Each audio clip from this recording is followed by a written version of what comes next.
Assalamualaikum warahmatullahi wabarakatuh. Alhamdulillahi rabbil alamin, alladzi anzalal qur'ana hudan linnasi wa bayyinatin minal huda wal furqan. Wassalatu wassalamu ala hamilil qur'an sayyidina Muhammad wa ala alihi wa ashabihi alladzina salaku maslakahu hatta yaumil mizan. Amma ba'd. Shaimin, shaimat yang dimuliakan Allah Subhanahu wa taala. Ada satu ungkapan yang mengatakan begini: kam min qari'il qur'ana wal qur'anu yal'anhu. Banyak orang yang membaca Al-Qur'an, tapi Al-Qur'an justru melaknat orang itu. Kenapa bisa begitu? Bukankah orang yang membaca Qur'an nanti akan mendapatkan syafaat dari Qur'an di hari kiamat? Dan itu sesuai dengan perintah Nabi SAW. Iqra'ul Qur'ana fa innahu ya'ti yaumal qiyamati syafi'an li ashabi. Bacalah Qur'an, kata Nabi, karena Qur'an itu nanti datang sebagai penolong bagi orang yang membacanya di hari kiamat. Tapi kenapa ada ungkapan yang mengatakan bahwa Al-Qur'an bisa jadi melaknat orang yang membaca? Sebagaimana pernah disampaikan pada pertemuan sebelumnya, bahwa ada hal penting yang tidak boleh kita lupakan sebelum kita membaca Quran. Apa itu? Niat kita membaca Quran. Niat kita membaca Quran itu akan menentukan kualitas bacaan kita. Bukan dalam arti bacaan itu bagus, bukan dalam arti bacaan itu enak didengar, tetapi kualitas bacaan itu adalah bacaan yang mempunyai kesan mu'thir, bacaan yang membentuk kepribadian. Selama ini kita membaca Quran hanya sekedar mengikuti huruf satu huruf, kemudian kita berusaha untuk tahsin, memperbaiki bacaan. Setelah itu selesai. Kita nggak pernah berpikir lebih lanjut, mau jadi apa Quran ini dalam kehidupan kita. Bagaimana Quran itu hidup, how it can be lived in our life. Bagaimana Quran itu dia bisa hidup di dalam hidup kita. Bagaimana kita ini bisa menjadi the living Quran. Quran yang betul-betul hidup, sebagaimana Rasulullah SAW menjadikan Quran itu sebagai sesuatu yang nyata. Bukan cuma sekedar kata-kata, bukan cuma sekedar lembaran-lembaran yang dimuliakan, bukan cuma sekedar kitab yang disucikan, tapi dia menjadi sesuatu yang nyata dalam kehidupan. Ini loh akhlak orang yang membaca Quran. Ini loh akhlak orang yang mengerti Al-Quran. Niat itu tadi yang paling penting. Lalu apa hubungannya dengan orang yang dilaknat oleh Al-Quran padahal dia membaca Al-Quran? Artinya ada masalah dari niat membaca Al-Quran itu.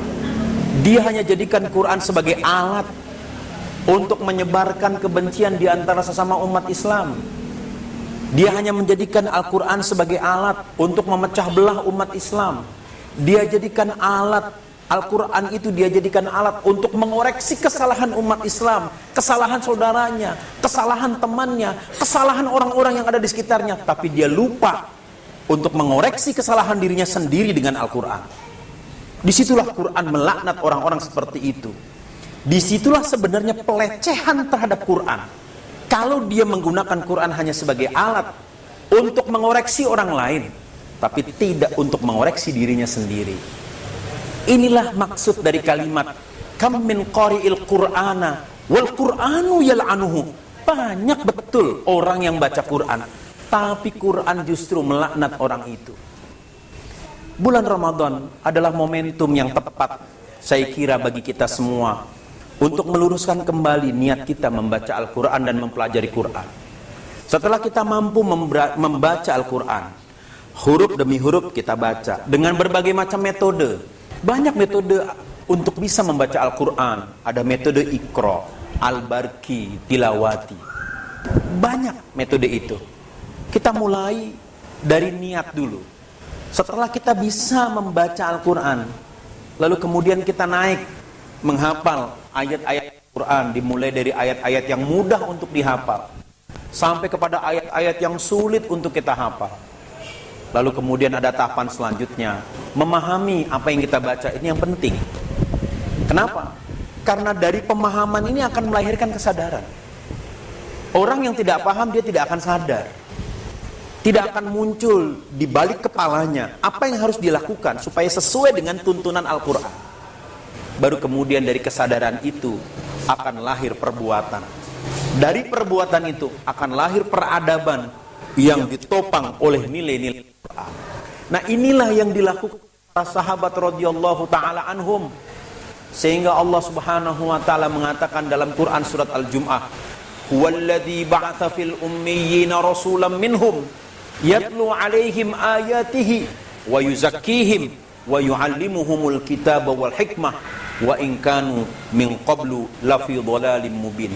Dialah Allah yang telah membangkitkan di tengah-tengah kaum yang ummi, kaum yang tidak akrab dengan tulis dan baca, seorang rasul membacakan kepada mereka ayat-ayatnya, lalu kemudian mengajarkan Alkitab, mengajarkan isi kandungan Quran, dan kemudian menafsirkan melalui ucapan dan perbuatannya, wa yuzakkihim, dan mensucikan kepribadian mereka, perbuatan mereka.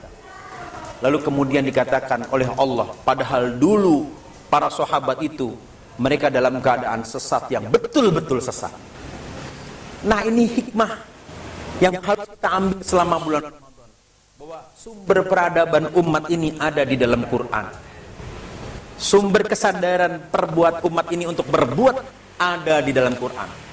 Maka jika Quran ini diamalkan, maka sebagaimana dikatakan oleh Nabi kita Nabi Muhammad sallallahu alaihi wasallam, "Innallaha ta'ala yarfa'u bihadzal Qur'ani aqwaman." Allah taala angkat derajat satu kaum dengan Quran ini.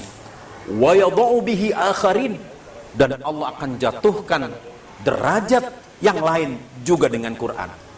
Pertanyaan besar yang ada di kepala kita adalah, apakah kita ini kaum yang diangkat derajatnya dengan Quran, atau justru kita adalah kaum yang jatuh derajatnya karena Al-Quran?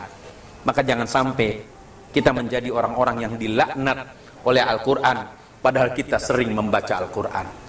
Semoga bacaan Quran yang sering kita baca setiap hari, terutama di bulan Ramadan ini, menjadi bacaan yang berkesan, bacaan yang mengubah perilaku kita menjadi perilaku Qurani, perilaku yang diridhai oleh Allah dan diharapkan oleh Rasul Allah sallallahu alaihi wasallam. Hadanallahu wa iyyakum ajma'in. Assalamualaikum warahmatullahi wabarakatuh.